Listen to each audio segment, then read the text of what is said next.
Christmas 1851, and Cybermen stalk Victorian London. The 10th Doctor discovers a spate of mysterious deaths, and he's surprised to meet another Doctor.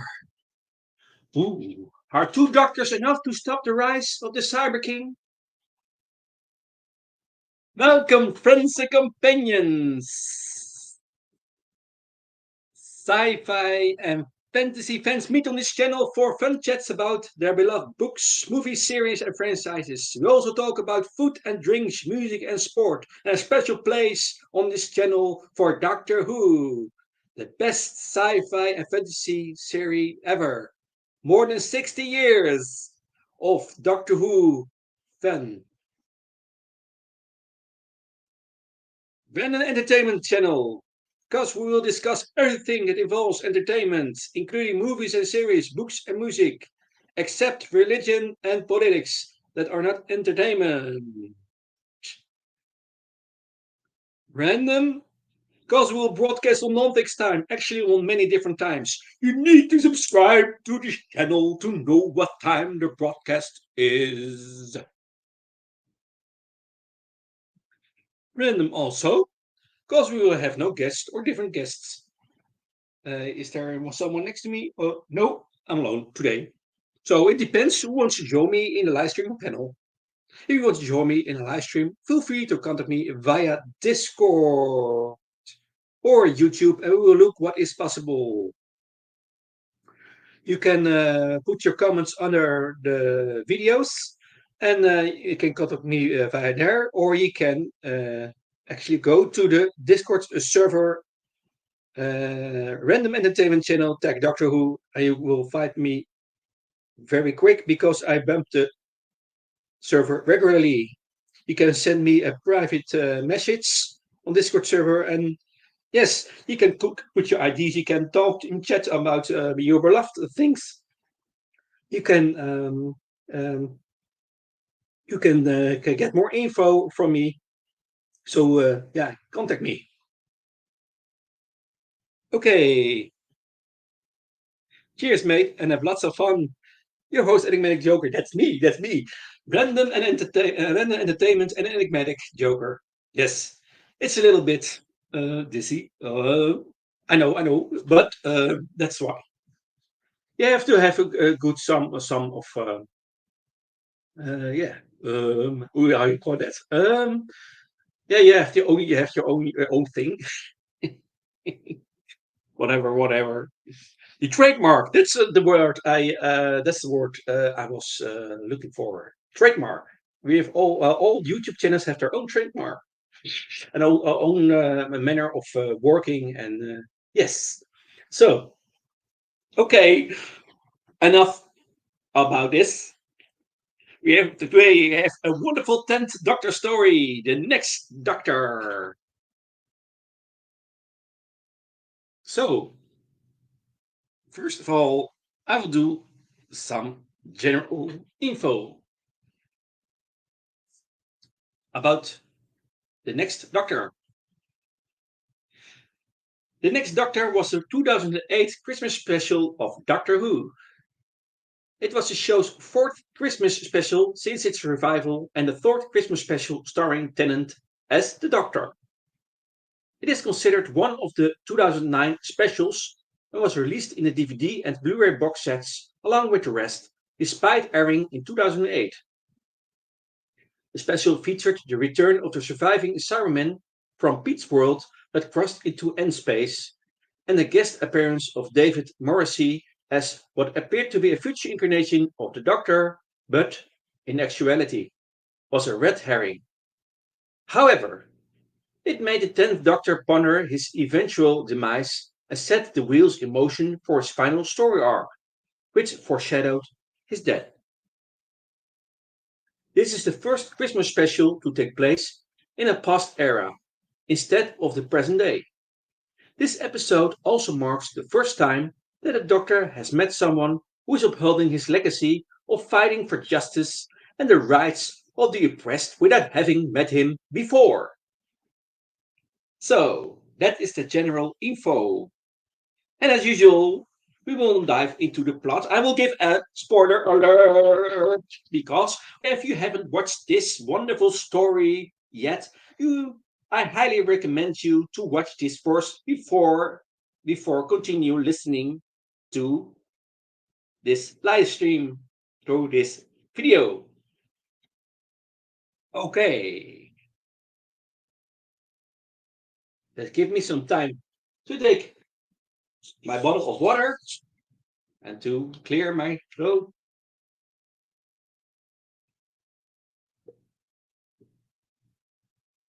Okay, let's go.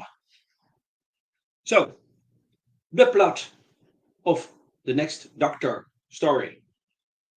So, the 10th Doctor lands in London on Christmas Eve, 1851, and promptly hears a woman frantically calling, quote, Doctor! End quote. He rushes to the scene of the disturbance, where he encounters a woman called Rosita, who does not believe his claims to be the doctor she is calling for. Another man, also calling himself the doctor, races forward. The doctor is surprised when the newcomer asks Rosita to pass him his sonic screwdriver, tells her to go back to the TARDIS, and announces himself to be a Time Lord. The 10th Doctor doesn't have a chance to respond to this strange turn of events, as a strange creature with a bronze face, like that of a Cyberman, but a hunched and furred body, bursts into the alley. The three give chase, but the creature eludes them. In the aftermath of the chase, the two doctors talk. The 10th Doctor believes the other to be his next incarnation, but the other doctor doesn't recognize him at all. The next doctor explains that many of the memories are missing and that he cannot remember anything, quote, since the Cyberman, end quote. Nearby, a group of Cybermen observe the footage gleaned from the cyber shades.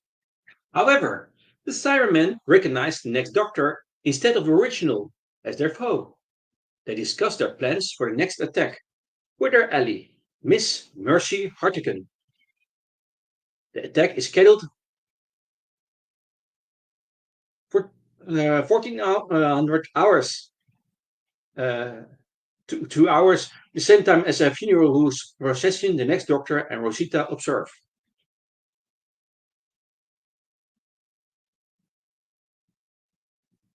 While the funeral takes place, the two doctors are investigating the house of the deceased Reverend Aubrey Fairchild. The 10th Doctor begins to doubt that the next Doctor is actually his regeneration when he learns the latter's sonic screwdriver is just a regular screwdriver. He refers to it as sonic since it makes a noise when he taps it against a wall. So when he tries to use it to get into Fairchild's house. Additionally, when he discovers that the next Doctor is in possession of a footwatch, the Doctor learns that it is an ordinary watch and not a chameleon arc. As they investigate, the next Doctor explains that the Cyberman's presence is linked to a number of murders and child abductions across London, starting with the death of a man named Jackson Lake, culminating in the Reverend's death. It seems the Reverend was found dead, and there were burn marks on his head. The cause of death was some advanced form of electrocution. The next Doctor begins to show signs of remembering the original Doctor, but before he can delve further, the 10th Doctor finds, hidden in a roll-top desk, a pair of info stamps, devices that allow the storage of large amounts of information. The Doctor activates one, discovering it contains information on the history of London from 1066 to 1851. The Doctor realizes the Cybermen have been using the info stamps to update their knowledge of history. However, the next Doctor remembers he was holding an info stamp the night he lost his memory, which he also proclaims to be the night he regenerated. Their discussion is cut short when the Cybermen attack. Original Doctor fends them off with a cutlass, But the Cybermen are not interested in him. Only the next doctor. Before they can kill the pair, the next doctor overloads the core of the impustamp and opens it. The energy released destroys the Cybermen. At the funeral, Miss Hartigan arrives with a platoon of Cybermen and cyber shades in tow. The mourners are subsequently attacked. She spares a number of the mourners. Uh, what?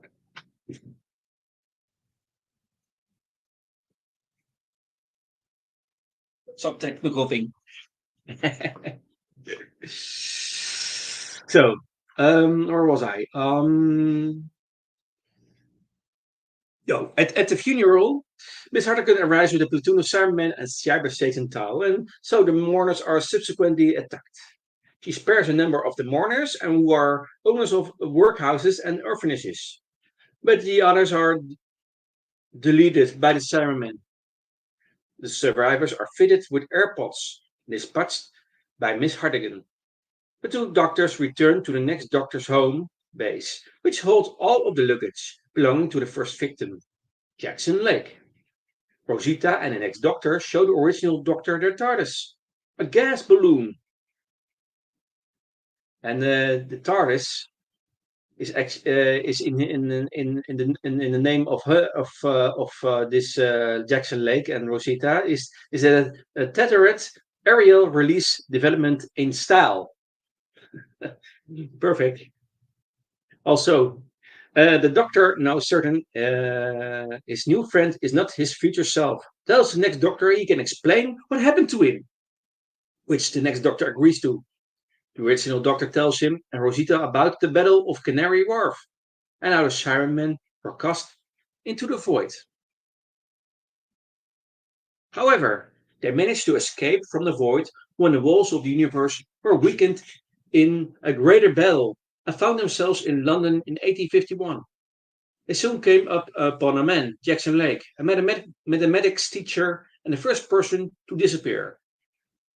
The doctor surmises that Jackson, just like the next doctor, took hold of an infostamp when a siren man attacked him. The next doctor is adamant that the siren man murdered Jackson, but the teacher's body was never found. The doctor then asks to see the doctor's focwatch. He turns it around and reveals the initials GL on the back. The watch belongs to Jackson Lake.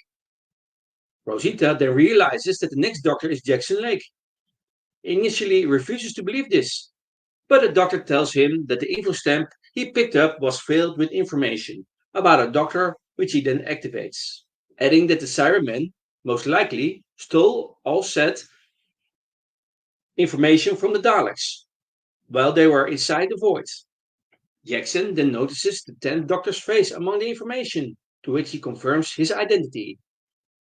The Doctor theorizes that the info stamp backfired, beaming all the information it contained about him into Jackson's mind.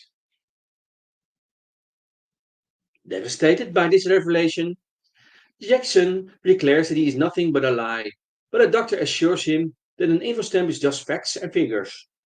Everything Jackson has done, finding the Cybermen, defending London, and building a TARDIS, was all his own doing. Feeling that something is still missing, Jackson angrily demands that the doctor tell him what else the Cybermen took from him. To which the doctor apocalyptically apologizes, points out that unopened luggage surrounding them is too much for just a woman. An info stamp alone is not enough to make a man lose his mind. Jackson is suffering from a fugue state where the mind is just runs away because it can't bear to look back. Wants to become someone else because he had lost so much. At that moment, church bells ring out to signify Christmas Day as the clock strikes midnight. Well, Jackson remembers what happened to him that fateful night. He helplessly watched as the Cybermen murdered his wife, Caroline. Overwhelmed, he breaks down sobbing.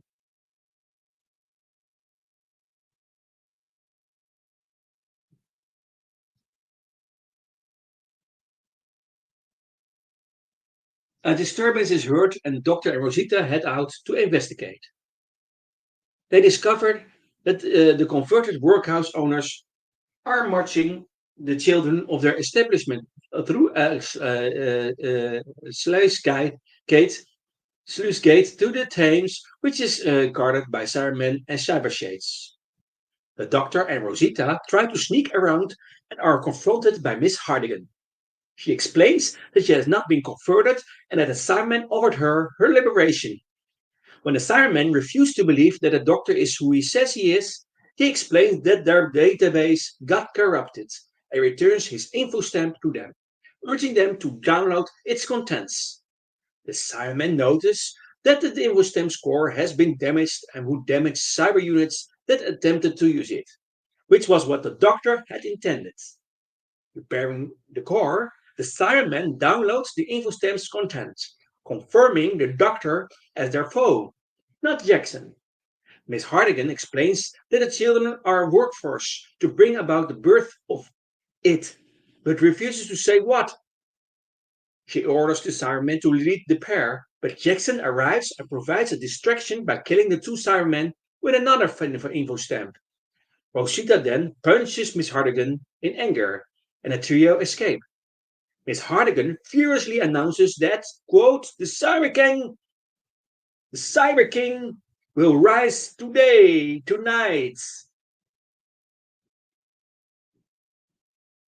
The Cyber King will rise tonight. Jackson tells the Doctor he and Caroline had moved to London so he could take up a teaching post and that he discovered the Cybermen in his basement. The Doctor and Jackson realize there may be a way into the Cybermen's base through the house. Inside Jackson's house, they find a dimension vault, a piece of technology stolen from the Daleks that allows the Cybermen to escape the void, as well as a tunnel connecting to the sewers. In the Cybermen's base, the captive children are put to work generating power to allow the ascension of the Cyber King.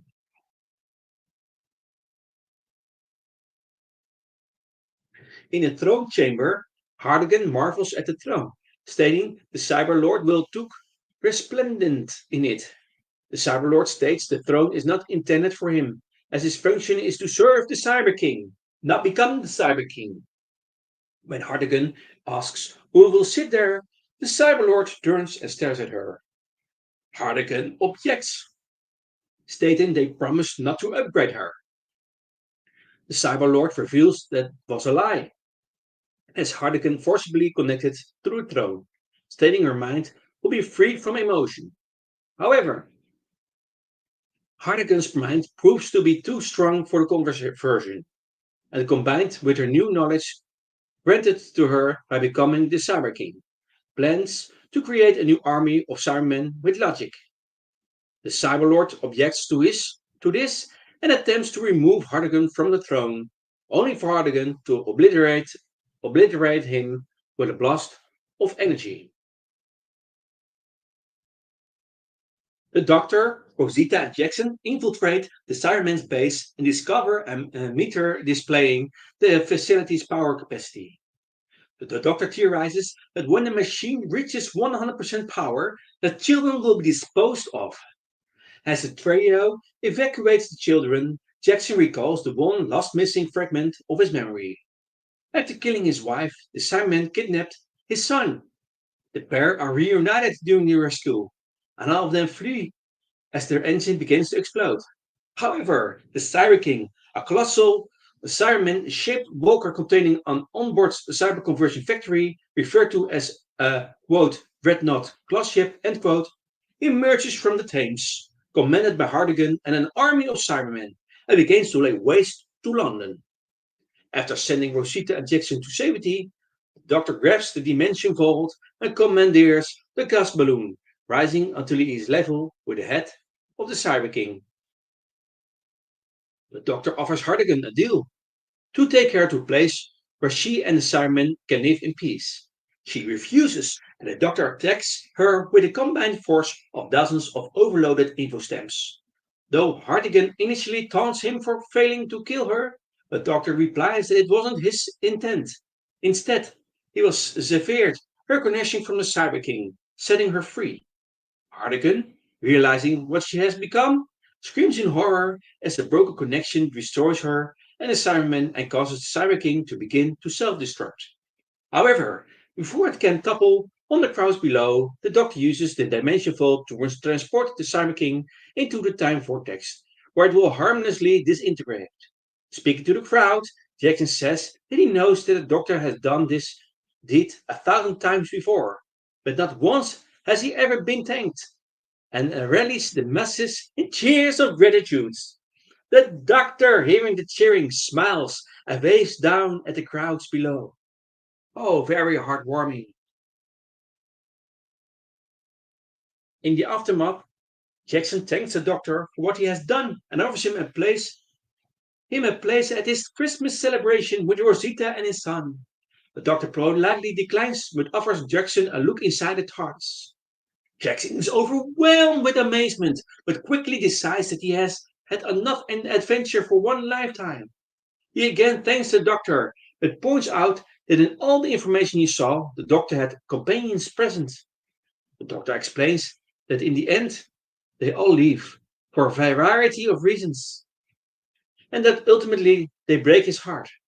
Jackson says that his request for dinner is no longer a request, but a demand, in honor of all those who have been lost. The Doctor solemnly agrees. He then tells Jackson that of all the people who could have been a doctor, he was glad it was Jackson. He closes his TARDIS door and they leave together to feast in remembrance and celebration.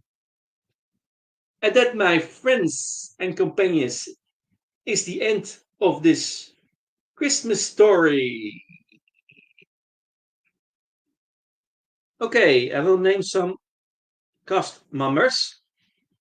The 10th Doctor, played by David Tennant. Jackson Lake is played by David Morrissey. Miss Hardigan is played by Derfla Kieron.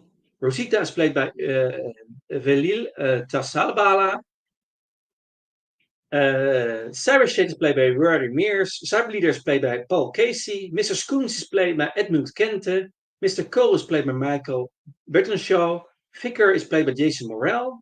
Jet is played by Neil McDermott. Lad is played by Ashley Horn. Frederick is played by Tom Langford. Urchin is played by Jordan Southwell. Docker is played by Matthew Alec. And the Cyber Voices is the voice of Nicholas Bridge. Nicholas Briggs, famous for his voice acting work, the Daleks and the Cyber voices in this case. Okay, some world building is one thing. And that is that the scene when the Doctor asks a boy dear is a reference to Scrooge's conversation with a boy during his reforming in Charles Dickens' A Christmas Carol.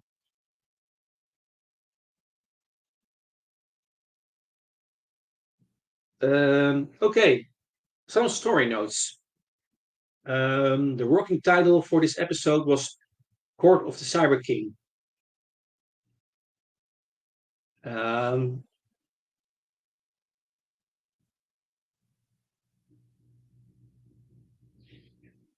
Also, there's a very special story note effect. That is that all 10 incarnations of the Doctor are seen via the visual display of an info stamp that contains important details concerning the Doctor. Oh, it's time for me to bump the server of the Random Entertainment Channel. I get a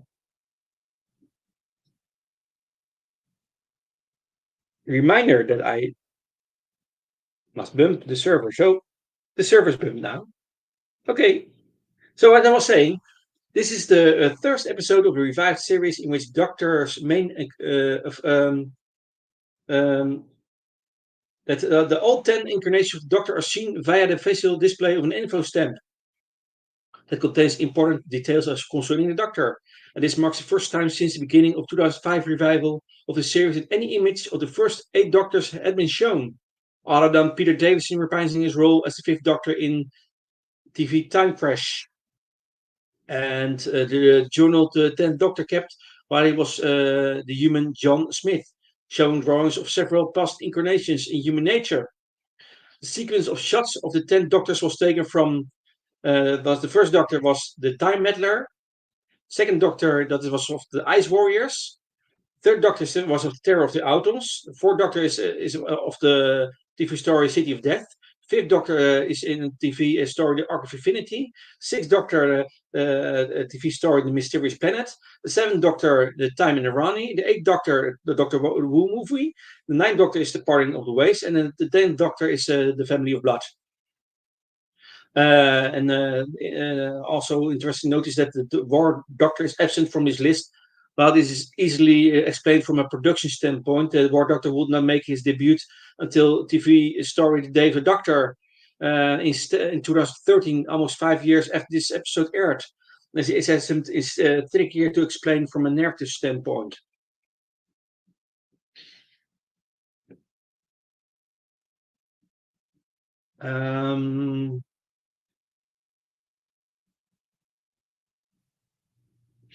Also, an interesting thing is that the third Doctor Who story in which a supporting character introduced in the story truly fulfills the criteria of one-time companion, and that the character neither asks nor is invited to travel with the Doctor. For by comparison, Esther Peth, that is in a special, and Donna Noble, that is series 4, were invited in the initial appearances as was Grace Holloway in the 1996 TV movie.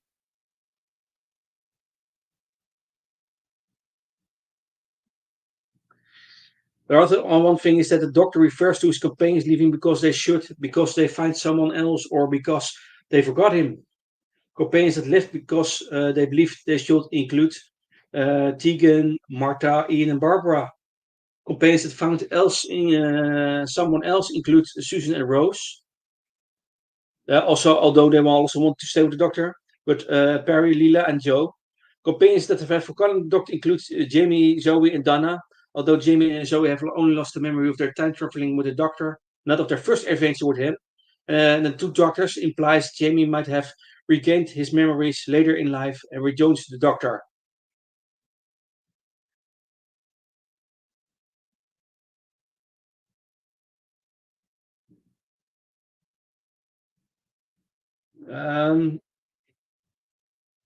Okay. Other things? Take a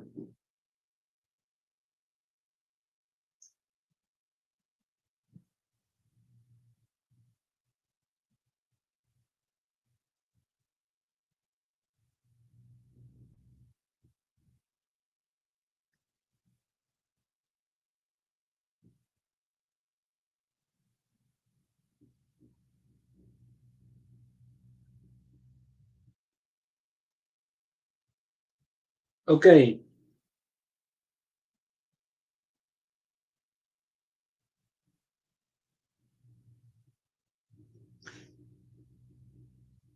Now I'm going to some continuity because I say it again and again in almost every live stream. The Wooniverse, all the stories, episodes are in some way connected to each other. And although there's nothing as canon in the Wooniverse, because it's in the world of Doctor Who, it is choose your own canon. There is some continuity and context in the, and in some way the episodes and story are linked to each other. Episodes are linked to previous episodes, or Um, Past episodes explain future episodes, or vice versa. In what way? Are there reference, links, and relations to story and episodes in some way? So continuity. Okay, some things to ponder.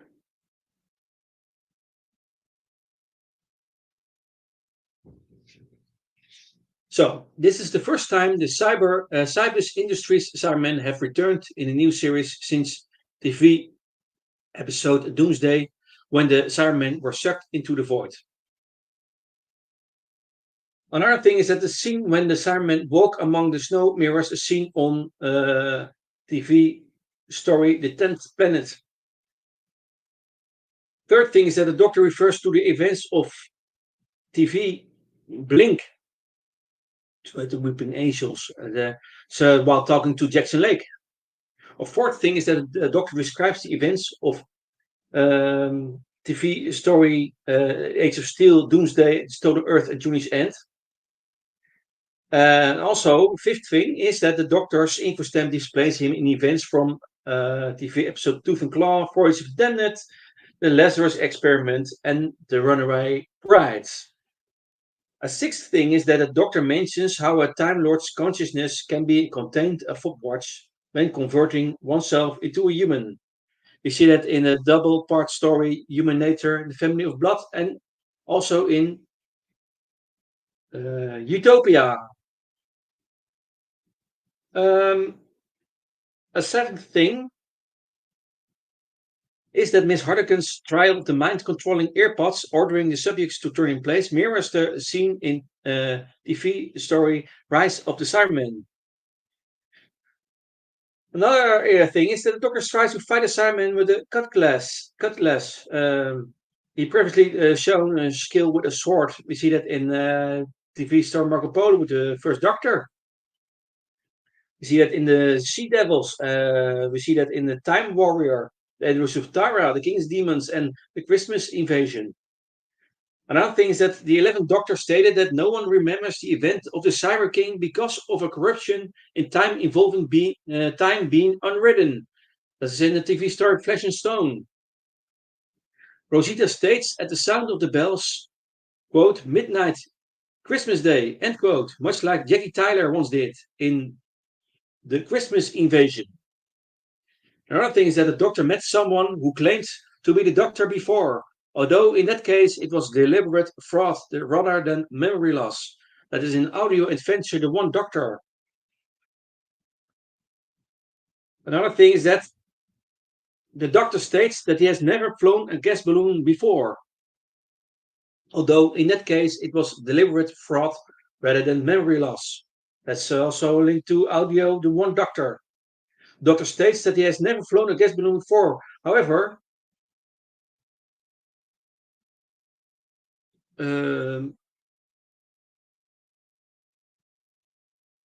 okay. The Doctor states that he has never flown a gas balloon before, but however, during his fifth incarnation, he flew one across India from Calcutta to the Karabar case on 31 of December 1926. He had an audio, the Emerald Tiger.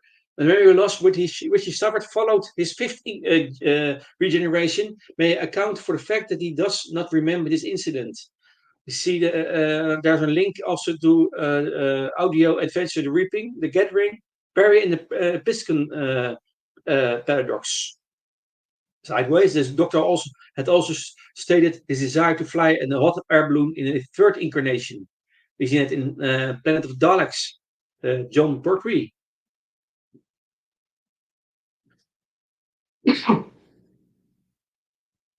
Another thing is that the Doctor states that Jackson suffered from a fugue state, quote, where the mind just runs away because it can't bear to look back, end quote. Something similar happened to Oswin Oswald when she was converted into a Dalek. She dreamed up an alternate reality in which she was still human because the reality of Dalek conversion was too horrible to comprehend. You see that in TV story Asylum of the Daleks. Another thing is that Jackson Lake refers to the cyber shape as a quote timorous beastie, end quote, as Dr. did of Rose Tyler when they met Queen Victoria. You see it in TV episode Tooth and Claw. So when the void ship containing the cult of Scarrow started to open, Mickey Smith suspected to Rose that it could consider several types of cyber technology, including a Cyber King. See that in TV story Army of Ghosts. The Cybermen show their tendency to deceive and betray their allies. We see that in TV story The Tomb of the Cybermen, in the second Doctor with Benedict Cumberbatch. And we have also the five doctors with Peter Davison and Silver Nemesis, seventh Doctor. Also, another thing is that the melody of the Christmas Carol, God Rest Ye Merry Gentlemen, heard when the Doctor arrives, shares its melody with, quote, Venetian Lullaby, end quote, third Doctor sang. So that is a TV episode, The Demons, The Curse of Paladin. And also the song is also heard elsewhere, also in the A Quiet Death, The Christmas Invasion, and The Runaway Bride. Another thing is that the 10th Doctor would eventually meet his genuine next incarnation, shortly before his regeneration. You see it in TV episode Day of the Doctor. Another thing is that the Doctor has had his brain pattern transferred onto another human before, who believed to be the Doctor after that. You see that in Audio Adventure Minuet in Hell. And the last thing is that a poster for Lee Has Xiang's show is briefly seen. You see that in the Talents of Wen Tiang. That is a fourth Doctor story with Tom Baker. And that, my friends, is this wonderful story, The Next Doctor. I hope you enjoyed this live stream / video.